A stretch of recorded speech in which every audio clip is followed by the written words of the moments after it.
história é essa, cara? Você foi funcionário e você virou o dono. Que história é essa? Na verdade é o seguinte, tudo começou quando eu tinha 9 anos de idade. Eu sou de uma época que não tinha internet, eu tenho 46 anos de idade. Como é que você escolhia a sua profissão? Influenciado pelo pai ou pelo que você via na FDV? Meu pai era químico prático. O que é químico prático? É aquele camarada que aprendeu na época a fazer ofícios da área química num período que a profissão ainda não era regulamentada, não tinha conselho. Meu pai era o químico prático, que hoje seria um operador de processo. Ele operava reator químico na indústria farmacêutica. Caraca, o que é isso? Um reator químico? Reator químico. O reator químico, imagina um vaso gigante. Ok. Um cilindro gigante, com uma camisa externa onde corre vapor, onde você realiza transformações químicas ali dentro para produzir um medicamento. Teu pai é... Meu pai operava esses reatores. Ok. Sob comando de um farmacêutico responsável ou de um gerente de área, mas meu pai operava reatores. Meu pai meu pai foi o funcionário padrão que você consegue visualizar. Ele entrou como faxineiro na empresa e saiu como químico prático, operador de processos hoje na mesma empresa. Ele trabalhou 38 anos na mesma empresa, Joel.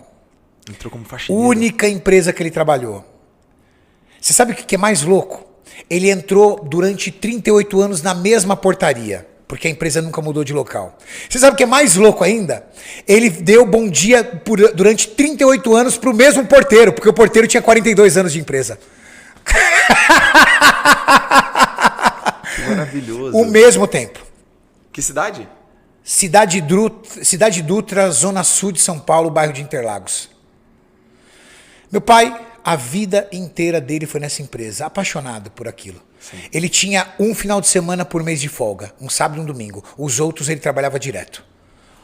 Um neto de italiano extremamente provedor, extremamente honesto. Meu pai é o homem mais honesto do planeta. Uhum. Mas totalmente limitado. Meu pai nunca teve um carro. Nunca teve um carro. Porque não quis. Porque não tinha dinheiro. Meu pai, com 54 anos de idade... Em plena atividade, a indústria resolveu retornar para os Estados Unidos, demitiu ele e deu uma medalhinha de bronze como honra ao mérito e botou nas costas dele e falou assim, vai para casa. Você sabe que é um homem de 54 anos na década de 80 perdeu o emprego? É garantia de não ter mais emprego. Meu pai ficou extremamente deprimido. Cara, 38 anos... Sim. Com um final de semana de folga por mês. Meu pai tirava 15 dias de férias no ano. Obrigatório, porque senão ele não tirava. Sim. Meu pai teve um AVC e um ataque cardíaco. Caído na cama. Minha mãe, dona de casa, sempre dona de casa. Minha mãe teve uma crise nervosa por conta do que aconteceu com meu pai. Teve parte do corpo dela paralisado por uma crise nervosa. Minha mãe começou a fazer faxina na casa de família e ela tinha que disfarçar que ela puxava uma perna, porque senão a dona da casa mandava embora. E aí eu vi meu pai de um lado inválido, minha mãe do outro.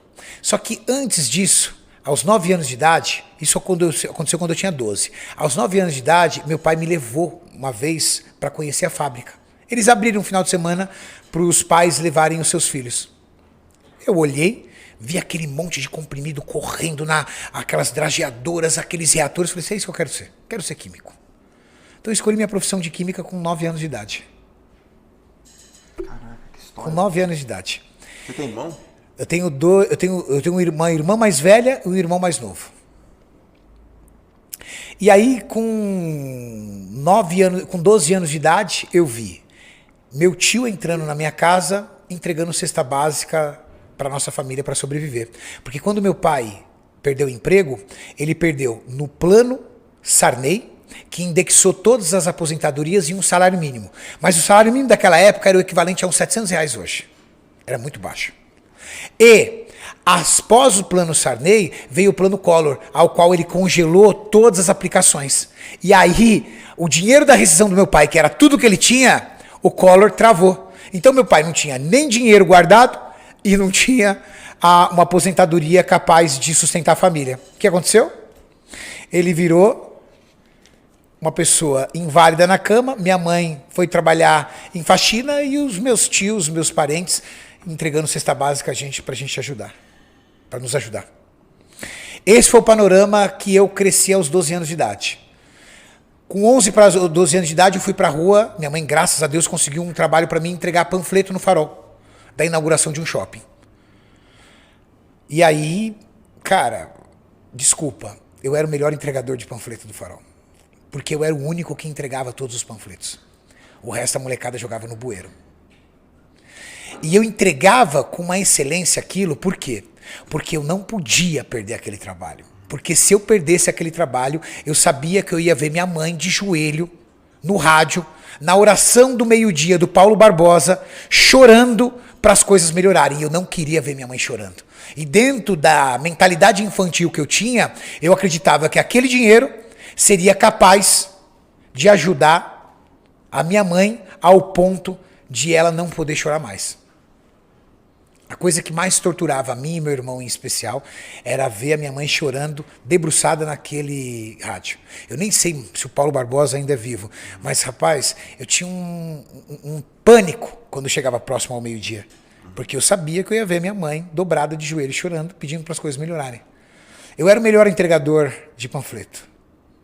Rapidamente, eu deixei de ser entregador de panfleto e consegui, aos 12 para 13 anos de idade, o emprego de office boy num escritório de contabilidade, arranjado, porque você não pode trabalhar nessa idade. A gente está falando da década de 90.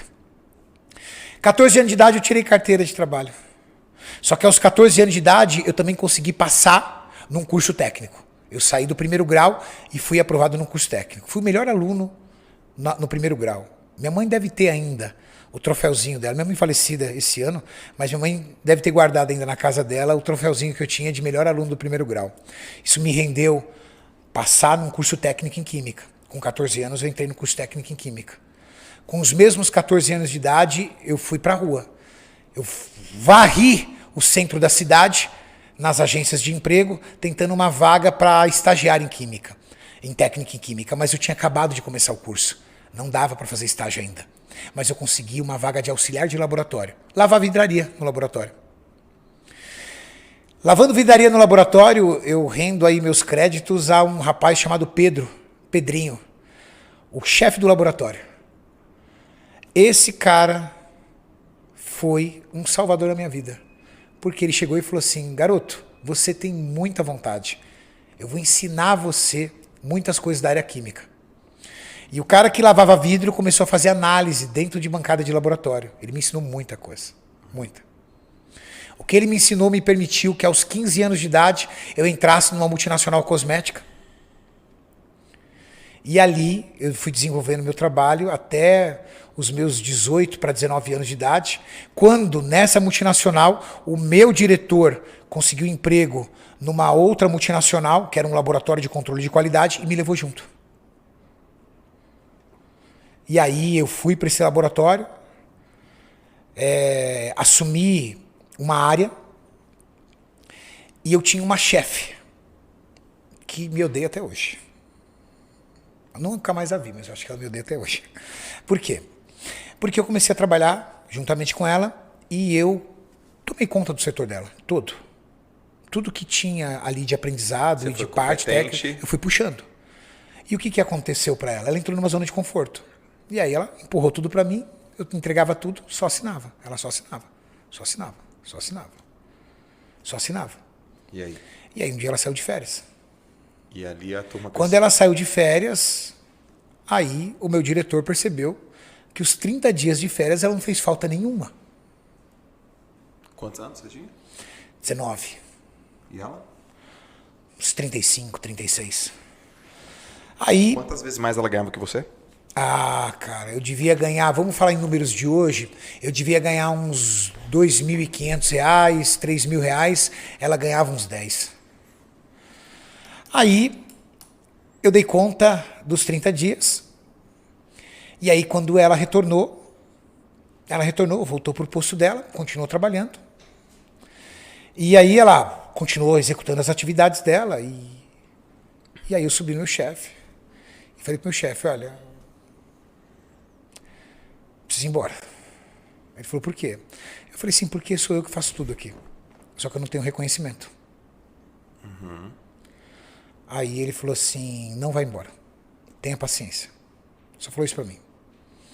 Passado mais ou menos uns 3 meses, ele demitiu ela e me colocou no lugar. E aí eu entrei para a história dessa multinacional como líder de área, porque aí me tornei o responsável técnico, o líder de área mais jovem da história dessa empresa. E aí ele pediu para mim a única exigência, coloca um cavanhaque no rosto, senão as pessoas não vão te respeitar. Você é muito moleque. E eu coordenava biólogos, engenheiros, químicos, biomédicos, sem ainda ter formação universitária. Mas eu entendia muito já da área química. Muito para pouca idade. Continuei desenvolvendo, continuei fazendo meu trabalho, continuei estudando.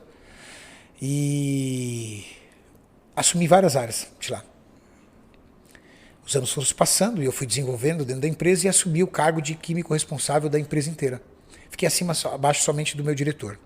Meu diretor era militar, ex-militar. Severo, Joel. Bravo. Muito severo. Um dia surgiu um belo de um curso para ser feito no Rio de Janeiro. Eu sempre falo isso nos podcasts, porque é um divisor de águas na minha vida. Ali a minha vida mudou, Joel.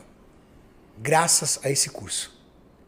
Surgiu um curso e eu era o primeiro a chegar e o último a sair da empresa. E era o cara que dominava todos os processos. O que todo mundo na empresa concluiu? Quem ia fazer o curso? Eu. Até eu acreditava que eu ia fazer. Eis que o meu diretor selecionou uma das minhas assistentes. Cara, aquilo apertou meu coração de um jeito que eu não aguentei e fui encarar o homem. O homem era bravo, mas eu fui encarar o homem. Um homem de poucas palavras, extremamente sério, mas acima de tudo muito grosso, duro. Com licença, queria falar um minutinho com o senhor. Ele abaixado, levantou, óculos aqui. Pois não. Prevendo provavelmente a minha pergunta. Sim. Eu gostaria de saber por que eu não fui selecionado para o curso, porque eu preciso entender aonde eu preciso melhorar. Ele olhou para mim e falou assim, não cabe a você decidir isso, cabe a mim. E abaixou e continuou.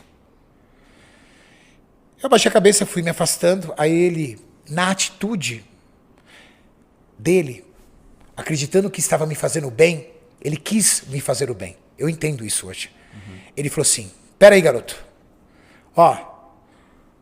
Eu não te chamei para o curso porque você é essencial nessa empresa. Eu não posso ficar sem você aqui durante uma semana.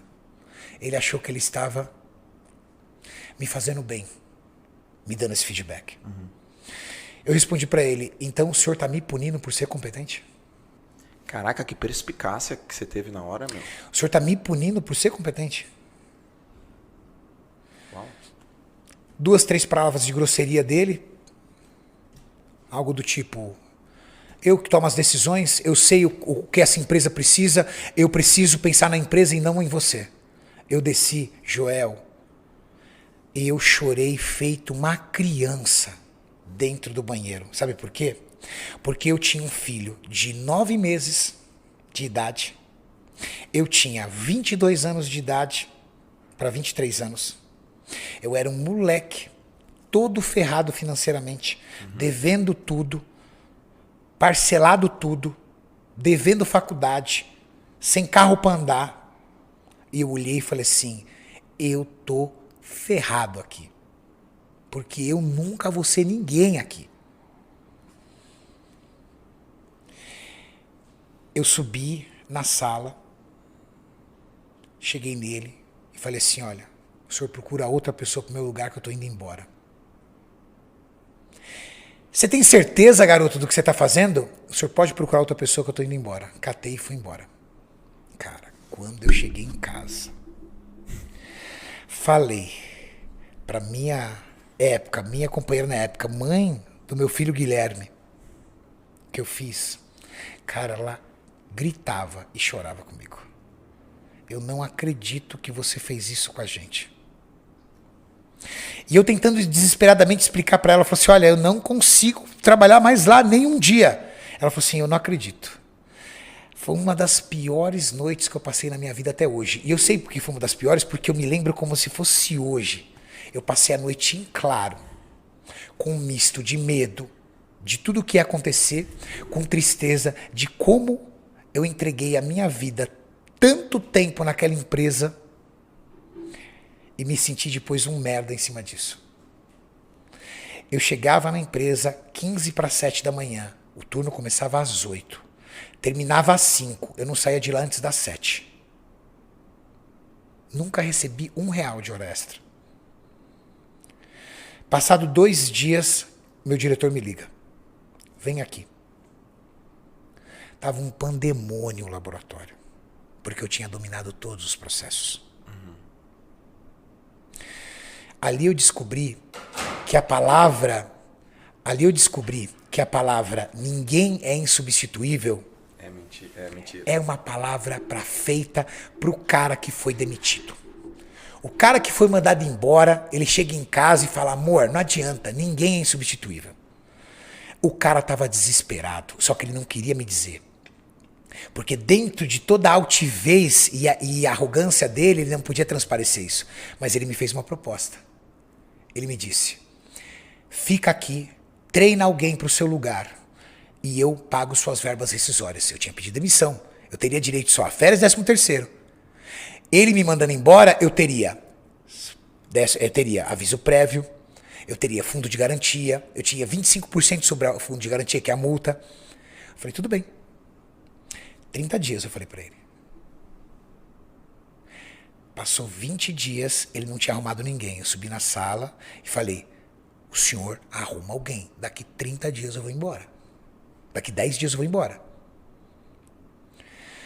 Enfim, ele arrumou alguém, treinei, peguei minhas coisas e fui embora. R$4.500 de rescisão. R$4.500 que eu empurrei tudo numa loja de suplemento. Mas essa loja de suplemento me fez sócio de uma indústria farmacêutica 10 anos depois. Se ele tivesse me escolhido para aquele curso, talvez eu não estivesse sentado aqui do seu lado. Talvez eu estaria no lugar dele hoje, como executivo dessa empresa.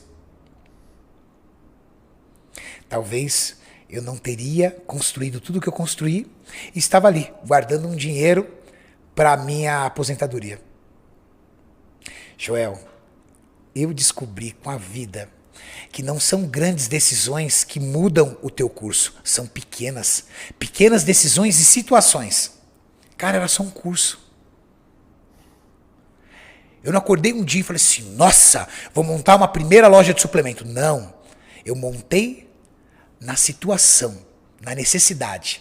Quem mudou minha vida, alguém, quando uma vez me perguntaram isso, Renato, qual foi a grande virada da sua vida? Eu falei assim, quando me negaram um curso idiota de 1 semana que eu poderia pagar do meu bolso numas férias. Viver, meu irmão, é desenhar sem borracha. E cada trecho que você desenha ali é um pequeno traço que você faz. Às vezes a gente olha o desenho, né, e fala assim, nossa, se eu pular daqui pra lá eu vou mudar minha vida. Você vai mudando a tua vida, cara, é coisas que são desapercebidas. Faz uma retrossíntese da tua vida e você vê. As coisas que mais fizeram a tua vida mudar foram decisões que aparentemente pareciam inofensivas. Só que, cara, foi um curso. Ali mudou minha vida. É muito louco isso.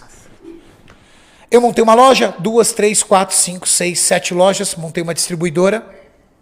Quando eu montei a loja e a distribuidora, eu ainda era funcionário. Quando eu saí dessa empresa, e montei a loja de suplemento.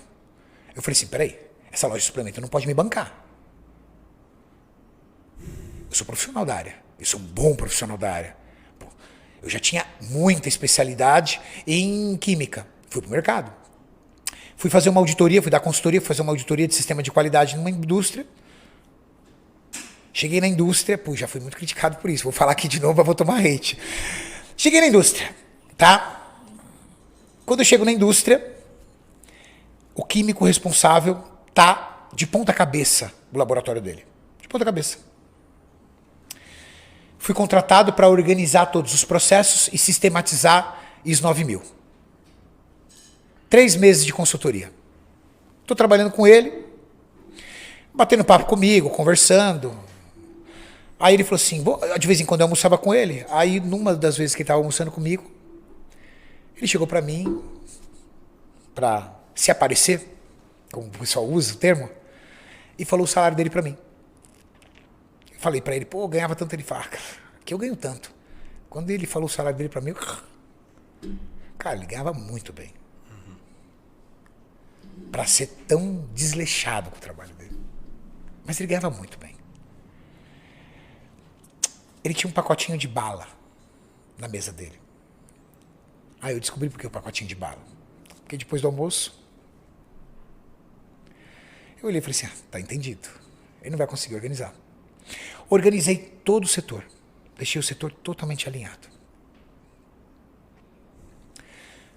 Terminado a consultoria, cheguei para os sócios, para os diretores, e falei assim, olha, tá tudo organizado, mas eu tenho uma proposta para vocês.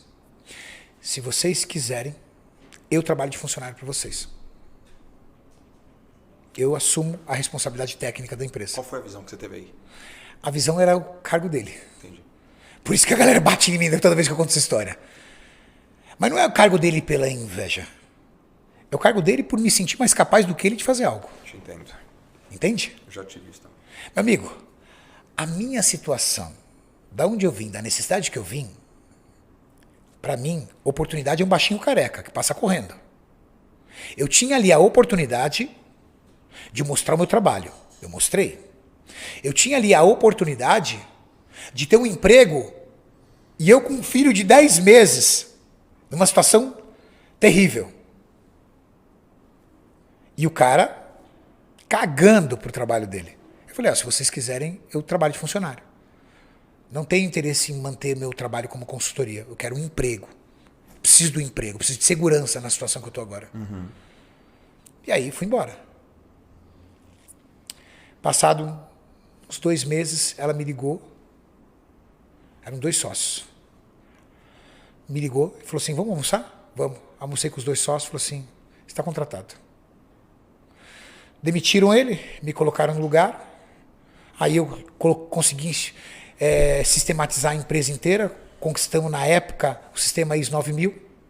Funcionário dessa empresa. Com uma loja de suplemento. Falei, opa, aqui agora, com esse salário, com essa grana, com esse emprego, eu consigo manter minhas contas. E aí, dinheiro na loja de suplemento. Segunda loja de suplemento. Com dinheiro feito da primeira. Uhum. Terceira loja de suplemento. Com dinheiro feito das 2. Durante 5 anos das minhas lojas, eu praticamente não fiz retirada nenhuma. Só deixando o dinheiro lá. Eu fiquei viciado em estoque. Comprava só à vista. E fui girando. E aí foi muito interessante, porque com 22 anos de idade, eu estava nesse perrengue. Com 22 anos de idade, mais ou menos, para 23 anos eu estava nesse perrengue. E aí tive todo um processo de término com a mãe do meu filho, tudo tal. Não tinha onde morar. Fui morar de favor no porão de uma academia. Então eu cheguei num momento que eu estava ferrado, devendo, cheque sem fundo, caramba 4, com meus 20 e poucos anos. Com 27 eu já tinha feito meu primeiro milhão. Só que é 1 milhão com o dólar a 1,80. Não é esse milhão sem vergonha de agora. Sim. De dólar a 5,40. Sim. Com 30 anos de idade eu comprei 50% da fábrica. Que eu era funcionário. 50. Então, eu fiz em 7 anos, eu fiz uma jornada que talvez as pessoas demorariam a vida inteira. Chegou um momento que eu tinha 7 lojas de suplementos e uma distribuidora. O meu diretor não queria mais trabalhar. Negociou as ações dele com o grupo alemão. A minha diretora interviu e não permitiu. Porque ela tinha uma cláusula no contrato social que ela tinha que concordar quem era o novo sócio. Okay. E ela jogou as bases para fazer ele negociar comigo. Mas ele não acreditava que eu tinha esse dinheiro. Eu era funcionário dele. E você estava lá só acumulando.